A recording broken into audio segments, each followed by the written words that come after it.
Hey guys, it's Dungeon Master Mark. Had a couple people ask me about the no response for Deepmar Pathfinder mod that I'm putting together for my local gaming store I'm going to be running here the 30th of September.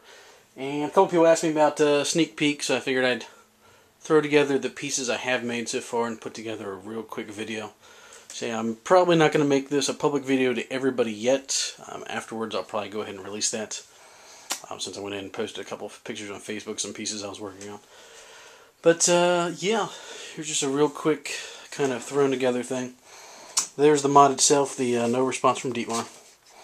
Which, for those GMs out there who are looking for a good adventure for their party, very, very good adventure. If you go on Paizo's forums, it kind of has mixed reviews. Some people complain it's too kind of by the book and doesn't make a whole lot of sense. When you actually read it, it's a pretty good module. I like the fact that it's not too clear cut, so that gives the GM a lot of flexibility on changing things around. It's a pretty simple story. It's kind of reminds you of like a Scooby-Doo episode where the party is sent to this Chilaxian, this island, where there's a mine where basically criminals. It's kind of like a penal colony. Criminals are forced to basically work off their sentence, where they get a commuted sentence for the longer they work on the island, which they mine crystals in this cave. So, pretty simple, right? The whole thing is, though, the story behind it is basically the PCs are going to get there because no one's heard from this penal colony in like 2 months. You guys get there, and everyone's missing. Everything's still there, just all the miners are missing, all the guards are missing. Food's still on the table, all that kind of good stuff, right? So you have to go through some hoops and ladders to kind of find out what happens. And basically you find a cavern system, and then you find out what's in the cavern system, what happened to the prisoners. So I won't go into too many details because I don't want to ruin it for everybody. But yeah, here's just a real quick layout.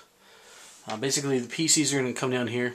They're going to encounter this kind of like a fungoid mushroom area, like a mushroom forest underground. And then of course we're going to have some poisonous mushroom people that are going to throw spores at them. And basically this is kind of like a refuse area where people who live in the underground have been throwing their garbage, and of course it attracts the mushrooms and all this other kind of happy stuff. For some reason the adventure, it has this kind of area where it goes out of the bounds of the actual adventure, which I made what I call the Goblin Bridge. There's another adventure I'm going to use this for. But a pretty neat little piece. There's a little water feature down the bottom, and of course the rope bridge going across. Which I think that may be a slightly different encounter than what's in the actual module. It calls for a black pudding. I think I may put like a gelatinous cube. Maybe the bridge is going to fall on them, or there may be some other type of creature that's going to attack. Which, if they keep continuing that way, they're basically going to continue for days and days and days without anything happening to them. And eventually the path is just kind of going to lead dry. There won't be any tracks or anything, so the PCs will have to come back. Which, the good thing is, if they do that in any of these encounters, that'll be like a resting point. But it's a good way for the characters to kind of use up some of those resources. But back to the main area. What they're going to find out is these caverns have actually been settled by some Darrow and some of these weird centipede things that they've been breeding. So then one thing you will notice, I'm trying to use more, I guess you almost call it like layers and levels in my cavern sets. After going to like Mammoth Cave and some of these different spelunking things, with me and my family, really when you go into caverns, I mean, for the most part, the caverns seem to be pretty one-dimensional, at least the ones the tours I've been on. There are some kind of different levels, like even like in a nice flat area, you'll notice where there's kind of a lot of variations in the caverns where the water flows and it slowly goes down. So I wanted to incorporate some new features. One thing you'll see I did is I made some custom little pieces where just like a little raised areas with a couple stalagmites. That way it gives it a little bit more texture in the room where you can actually see there's maybe something for cover that an enemy can use, things of that nature. But to make a long story short, the PCs are going to traverse here. They're going to count a couple guards there. This is going to be kind of like a slave holding area where these pits are. And what's going to happen is the Darrow are going to be using this weird fungus, this weird creation that they found. and they're actually using this fungus on the prisoners because they want to learn how to live in the daylight, which what happens is it has different effect on some people, which one thing they'll encounter is maybe some zombies, which are like an alchemical version of a zombie, so they can't be turned. Maybe they'll have like the fungus growing out of the eyes and stuff like that. So a couple weird things going on. Obviously the Darrow or chaotic evil, they're practically crazy, so it's going to make some really, really strange encounters. One thing I'm throwing in there is the giant centipede creatures, which sometimes the Darrow may be riding them, sometimes they may use them just for cover. Darrow are also famous, kind of like the Drow, for poison, which the Darrow poison tends to make people forget. So it causes like confusion effects. The PCs may wake up a day later and they don't remember anything for the last day or last 8 hours.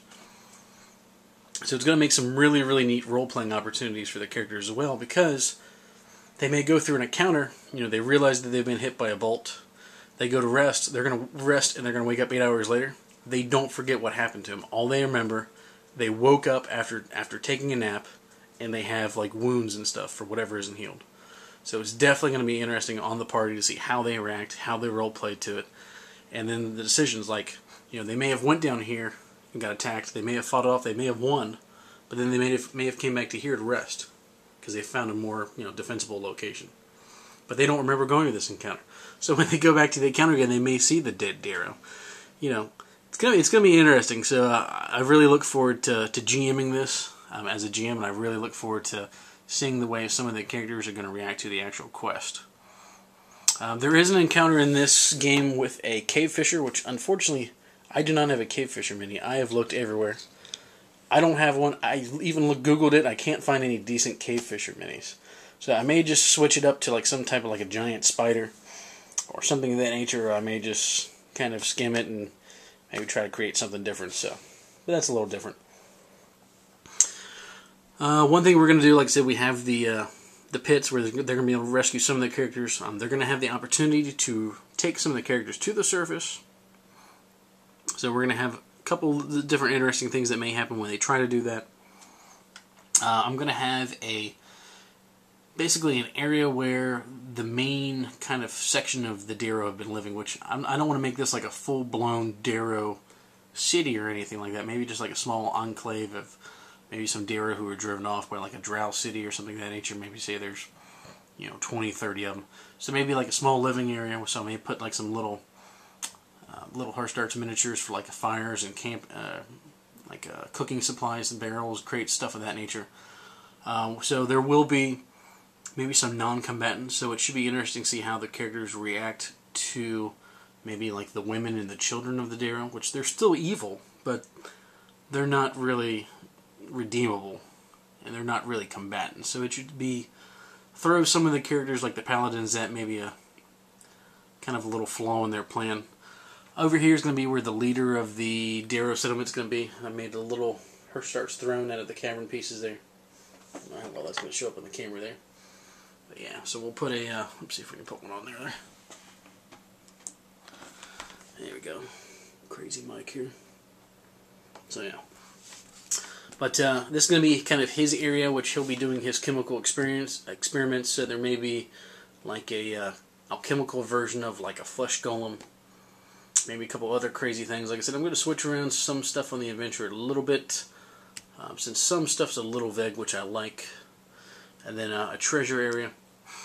Other than that, the biggest thing in the quest is going to be them finding clues on how to locate the underground area, which the actual module gives some really, really good ideas, and also has some random encounters. I'm going to change up the random encounters a little bit, because I know some of the people who are going to be in this adventure, and I know some of their capabilities. Like we have a Hell Knight, and we may have a Paladin also, which should be interesting. And I want to find some stuff that's going to specifically challenge them. But, yeah, that is it so far. But to those of you who get to see this early, please email me or message me on Facebook and let me know your ideas, your thoughts. If you have anything to add, feel free to let me know. Thanks, guys.